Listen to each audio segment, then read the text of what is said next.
Now that the general firearm season is closed, Jared Mills is able to start thinking about his next move on the new farm. Both he and Josh Sparks have bow tags, and combined with the burning desire to catch up with at least one of the bucks on the new farm, they set out on a river adventure. Well, it's about 12:15 here. It's the afternoon of December 22nd, and Josh and I are getting a little creative this afternoon and a little more aggressive as well. I've talked about it before, but this farm doesn't have any food to speak of, so I'm trying to get a little bit creative in the way I hunt these deer late season. And the plan is to take the canoe and go in the river around the peninsula on the backside, on the downwind side of it, and get really tight to where those deer are bedded. And if we can get in clean, I think we'll have a really good hunt. But that's going to be the key. There's going to be about 40 yards probably between the river and the tree stand that we have to get to and hang one stand. Josh has his bow as well. We have more gear than you can imagine trying to fit in this canoe, but it's going to be fun. There's one deer in particular that Josh is after, and we've encountered him a number of times. That's Rex. He's probably the more likely buck to encounter, but there's some other good deer that have been through this farm through the season too. So I'm excited to see how this goes, and hopefully we get in there clean. It's about 2:30 now, so obviously that was a long journey getting in here. As far as we know, we didn't spook any deer, which was my main goal for getting into the spot. So hopefully that's a good sign and not a sign of there not being any deer in the area. But I've been in this spot twice now. This is my third time in, and I've had good hunts every time I've sat here. Both times I've encountered mature deer. So I'm hoping that string of luck continues. One of the other reasons I wanted to do this river access tonight is because we got some cold weather coming. I don't think it's going to be above freezing for a while. And so there's a good chance with as shallow as it is, it'll start to ice over soon. So it's kind of like if we want to try it this year, it was now or never. So it was a good experience. We had to at least try it once. I'm not sure how anxious I am to try that again, but you never know. Could have a great hunt tonight and it'll all be worth it.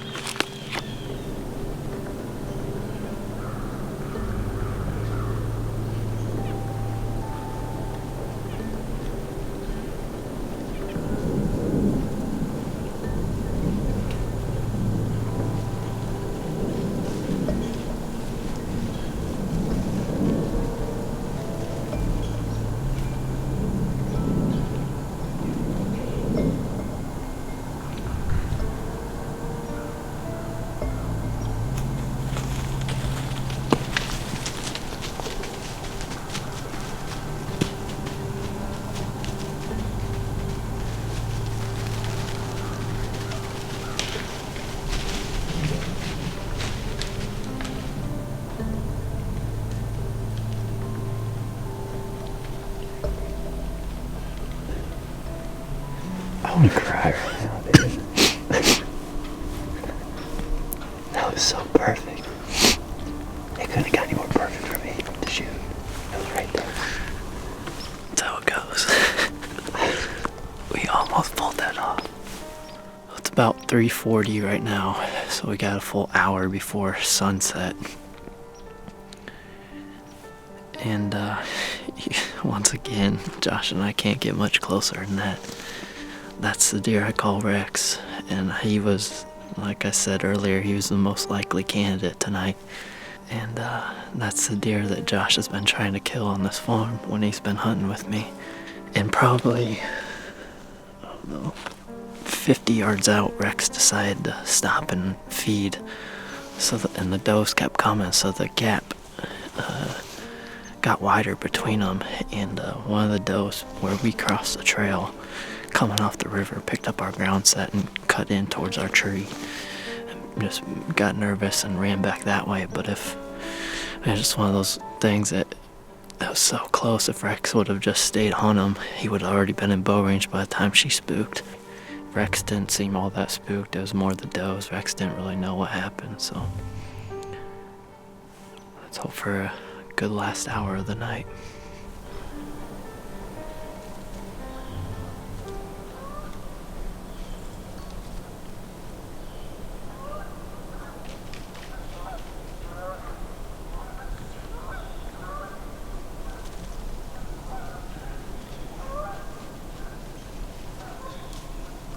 Can you shoot right there?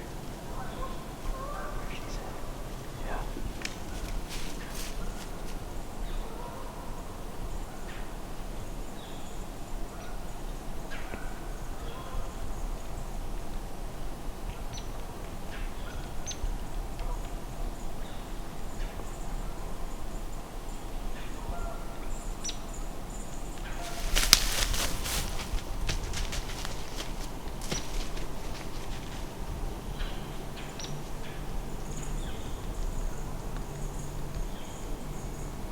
Rex is right there.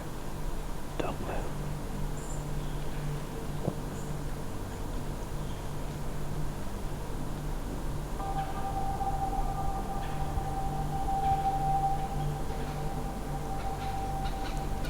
You see him?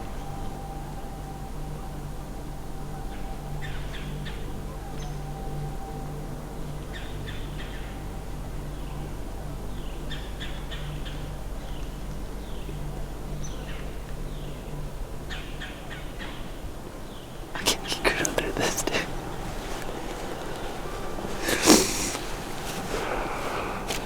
That deer is beginning to get on my nerves. What? Well, it's like deja vu. That Rex deer, I think he's got 9 lives or something, because we've gotten so close so many times. He was following a doe again, and 40 minutes probably after our first encounter, he came right back in with this doe. They came on the opposite side of the tree this time, but there's trails all over in here, but there's one trail at like 5 yards, and unfortunately the doe took that trail, and she got to right below us basically. He eventually spooked as well, so I think we're probably done for the night. We have another 20 minutes left till the actual sunset time, so we'll hang in here, but I don't have much confidence in the rest of the night.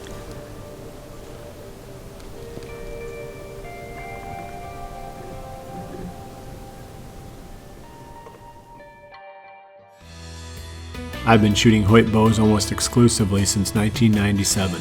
That is way before I started Midwest Whitetail. The people at Hoyt drew me to the company initially, but their commitment to producing the best, most accurate bows on the market is what kept me there. Many of the employees at Hoyt are bow hunters, so they take the quality of the bows they produce very personally. The fused Cybex single pin slider is easily adjustable, offers a rock-solid lockdown, and a bright pin that is easy to see in low light. All fused sights are rugged and purpose-built for serious whitetail hunters. Once you release the string, your roll is complete. Now it is up to the arrow and the broadhead to get the job done. This is no place to take chances on unproven quality. I have been to the Easton plant, and I have seen the pains that they take to assure that every single arrow is perfect. Why trust your whole season to anything less? There are only 3 ways you can get busted in a tree stand. The deer can smell you, hear you, or see you. To reduce the chances of being seen, we wear the best camouflage we can. Realtree's open patterns perfectly blend into the hardwood timbers that we hunt. Josh's nemesis, his great white whale, the buck called Rex, gave him the slip again. But it was a moral victory, if there is such a thing, because he and Jared were nearly able to kill this mature buck during the late season on a farm with no food. Nearly all of our late season hunts take place on food sources, and that is where we find Mike Reed during the season's final 2 weeks, sitting on a cornfield on his southern Iowa farm.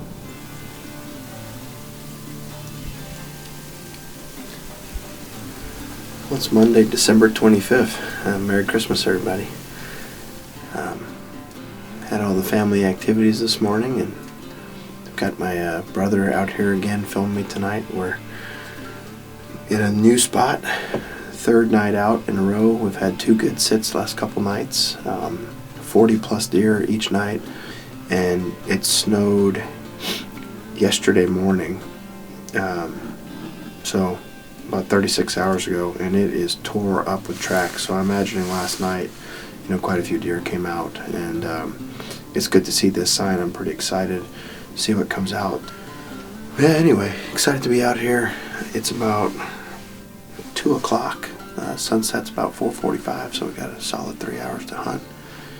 And with any luck, one of these big shooters will show up, or a new buck that we don't know.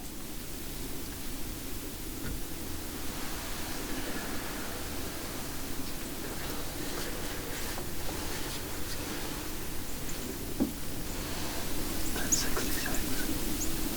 The one in the back.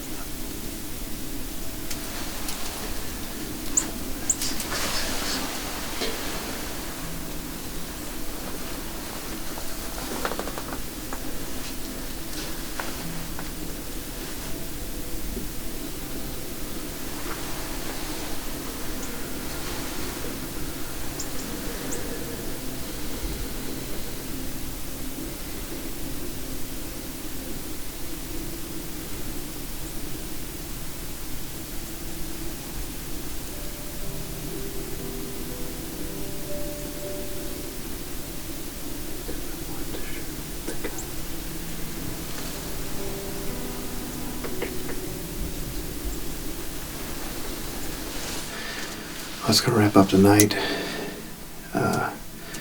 We're out at Camerlight, have just a few minutes left of legal shooting. It's a pretty close call. We had the buck I call 66 come out, and I'm just not quite ready to shoot him with a muzzleloader. So I was trying to be patient, wait for him to get into bow range. The closest he got was 50. Ended up being a pretty good sit overall. Excited to see that deer on the hoof. It's the first time this year. He did break off one of his splits off his G3. I'm not saying I won't shoot him with a gun. By the end of the year, I've got 8 more days to hunt. So I'm trying to be pretty picky. You know, I definitely would have shot him with a bow. And anyway, it is what it is. Came close. So this is going to wrap up this Christmas weekend for me. My brother and I will be back out here next Friday. We'll start hunting Friday, and I can hunt Friday through Wednesday. And the temperatures look great. We've got some low single-digit temperatures. So hopefully something new shows up, or hopefully I can get on the hoss or one of these other deer. Anyway, we'll catch back up with you guys next weekend. That same evening, 100 miles to the south in northern Missouri, Seth Sheldon is again hunting the same cornfield where he encountered 3 shooters back in late November. Well, it's Christmas Day, and instead of sitting inside sipping on hot cocoa, I'm out here freezing my butt off in the tree stand. For those of you who have been up to date on my videos, you know I'm after a few different bucks, and I'm hoping with these cold temps that one of them is on their feet tonight. So I'm gonna cross my fingers and hope that by the end of the night I'll have a nice little Christmas present to take home.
Just had the buck I call Captain Hook work his way across the field all the way in to the timber beside me here, and I had one little opening at 40 yards, and I just blew it. I think my arrow did not look good. I'm pretty sure I hit a branch. Man, I finally get an opportunity because it's been a while, but I think I just blew it. I'm still just shaking. It is so cold out here, and when you get a little bit of nerves in you, it just makes you rattled. I still got about a half hour left of light. I'm almost positive I missed that buck. I am gonna get down after this sit and obviously get my arrow, see if there's any blood on it, but I'm just hoping I didn't accidentally hit it in a bad spot, if I hit it at all. It definitely didn't look like I did. After finding his arrow, Seth quickly realizes that he did in fact hit the buck, and the trail in the snow is easy to follow. Well, here he is. We actually ran out of lights, and our flashlights and our phone died, so we had to run back to the house and get batteries, and then we tracked him up. Well, actually, my girlfriend tracked him. I can't see blood, so thankfully for her, we were able to recover this buck. I got extremely lucky because my arrow, like you saw, deflected, and I actually hit him in the leg. It went up in and got vitals, so it's a pretty buck, especially on Christmas. So Merry Christmas to me, and that pretty much puts a wrap to my season. Versatility is one of the most important features of a good food plot seeder. It must be able to plant a wide range of seed sizes at a wide range of rates and place them in the ground at the correct depth for each application. The RTP Genesis is ideal in each of these regards. Versatility is one of the things we like most about this seeder. Frigid Forage Plowdown Clover is one of the most revolutionary products they sell. You ideally frost seed this blend of fast-growing clovers during the winter and then mow it down and till it under when preparing to plant Big and Beastie the next summer. The clover provides much-needed forage for the deer during the summer and much-needed nitrogen for the Big and Beastie once you plow it down. Sleepless nights spent waiting for daylight only to follow a weak blood trail are a thing of the past with the devastating performance of the new Wasp Jackhammer Broadhead. With its 1 3/4 inch cutting diameter, this head is the perfect combination of destruction and penetration. I'm thinking back and I don't believe I can recall a single time when deer busted me in a ground blind when I was running an ozonics unit. One of the reasons I hunt from blinds is to contain my scent around food plots and in areas where the wind swirls. Nothing makes this more possible than adding an ozonics to the gear list. 140 miles to the northwest, in southern Iowa, Caleb and Taylor Byers are also hunting late-season food sources.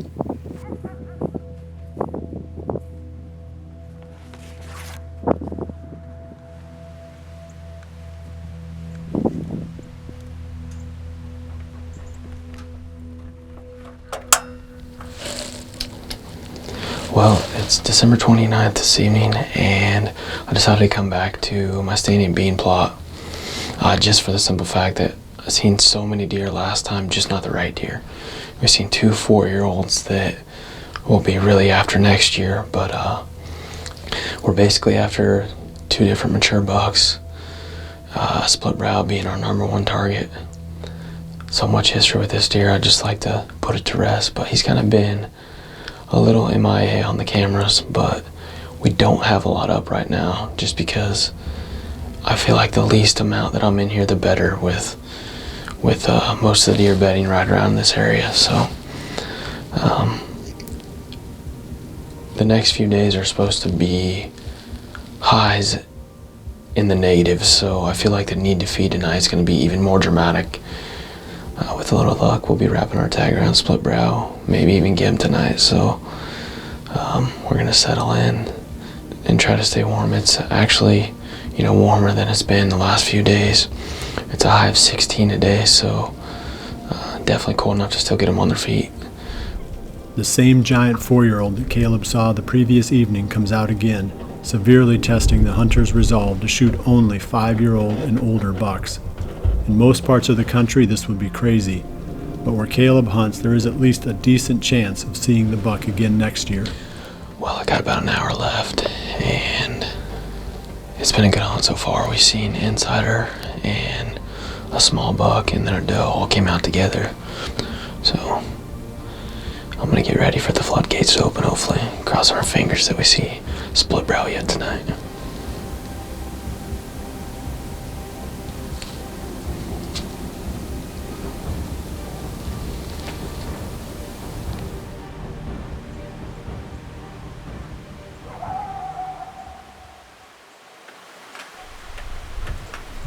I think it's him.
Well, that is a buck that I've been after since he was a 4.5-year-old buck when we bought the farm in 2014. And he's now a 7.5-year-old giant that I've been after. And I'll talk more about the story if I hit him. You know, I was sold on him, put it right on him, so hopefully I got him. Well, Taylor just drove out to the blind. It was a perfect plan. We didn't have a babysitter for this evening, so I mean that's kind of the trade-off you get this time of year with the holidays. You know, a lot of people are busy, so big thanks to our family for helping out for the whole season. It just so happened the one time they weren't here, I had the opportunity at one of the bucks we've been chasing all year long. I look back at the footage, and you know it's last light, so obviously you can't get a good description of where I hit him, but it definitely looked like he hunched up like I hit him pretty good. So we're just gonna walk out through here and go to where we think he was and look for blood. Cross my fingers, I close the chapter on just a legend of our farm. So we'll head out here and look. Taylor's blood right here. Whew. That's awesome.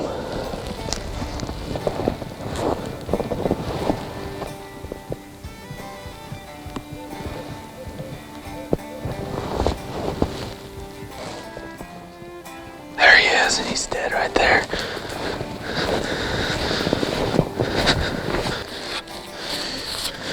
Man, I'm gonna have to be careful with this one, but he's an absolute stud, that's for sure. Well, it's the next morning, we got him out here.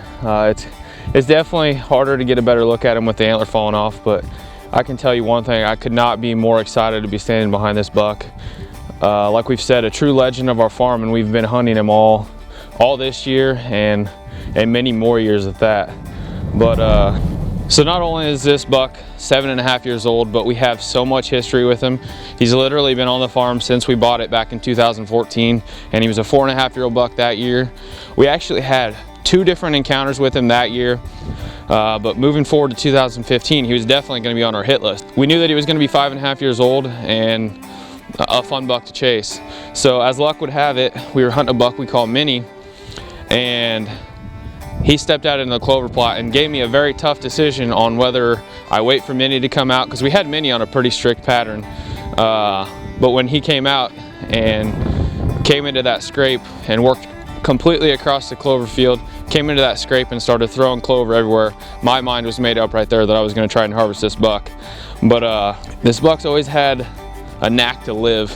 He ended up ducking my string and ducked around 10 inches is what we were guessing, and I ended up hitting him in the dead zone, and it's definitely completely healed up now. But after the hit, you could definitely see exactly where it was every time we got him on trail camera. But that's kind of the funny thing, he didn't even show back up on our farm for another 2 weeks. He's always been a wild card.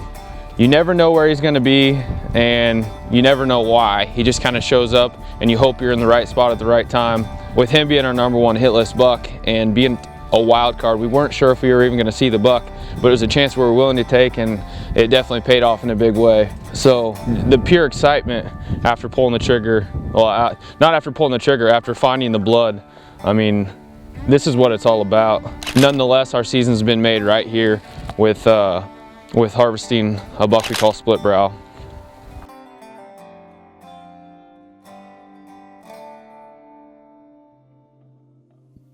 You are only as good as your weakest link, and that certainly holds true when you consider your staying power during cold days in the tree. Feet are often the first to give up, so buying the warmest pack boots, like those from Cabela's, is a great investment that pays off in longer stand sessions and ultimately more tags filled. I've learned over the years that you never regret buying high-quality products. Sure, you can build a blind for a reasonable cost, and that might get you by for a while, but for a truly long-term solution, nothing beats a well-made fiberglass blind like the Redneck Buck Palace. Nikon offers a wide range of optics for the hunting community. From laser rangefinders to scopes and binoculars, the technology they put into their products has always been cutting edge. We depend on Nikon for non-stop performance regardless of weather or light conditions. Coolers aren't just for the beach or exclusively for family vacation. They are for any time you need to keep something cold. When hanging stands during the dog days of summer, we depend on our American-made Grizzly coolers to keep refreshments cold so we can stick with it until the job is done. Once again, Josh and I can't get much closer than that. That's the deer I call Rex, and he was, like I said earlier, he was the most likely candidate tonight. After passing several good bucks, a couple different 4-year-olds, with him being our #1 hit list buck and being a wild card, we weren't sure if we were even going to see the buck, but it was a chance we were willing to take, and it definitely paid off in a big way. With one more week left in the season, I'm still hunting most evenings, but with little food on the farm, the action is very slow. Jared Mills and Mike Reed are seeing plenty of deer and hope that very soon the right ones will come within range. Others on our team are also hunting their way carefully through the late season. The deer are different now.